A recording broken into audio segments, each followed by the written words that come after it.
E aí galera, beleza? Iranilton na área. Bom, para você que não me conhece, eu sou Iranilton e eu sou um homem heterossexual.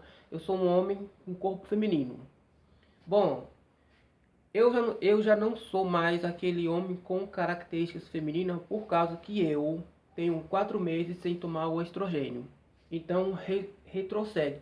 O meu rosto já retrocedeu bastante. Para o que eu tinha de rosto feminino, o rosto que você está vendo aqui nesse vídeo, chega nem perto. 4 meses, gente. 4 meses sem tomar estrogênio é muito tempo. Bom, eu não tomei estrogênio esses tempos aí, por causa que eu não tenho dinheiro. Eu estou desempregado. Por causa da pandemia, também perdi o emprego. Estou somente tomando a Perlutan, peitão, e para manter o corpo, tipo manutenção, mas em breve estarei retornando com o estrogênio e recuperar o que eu perdi. Só para vocês saberem. E não vão esquecer que o meu canal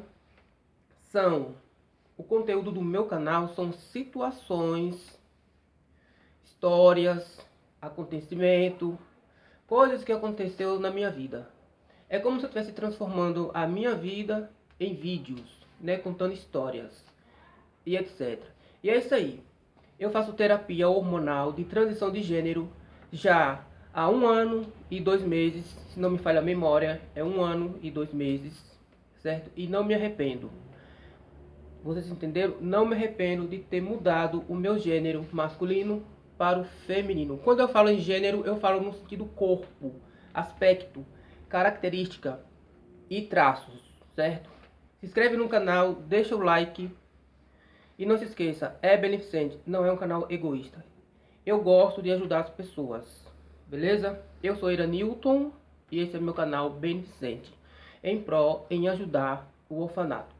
Vai lá no meu Instagram e veja minhas fotos, antes e depois. A minha evolução do masculino para o feminino.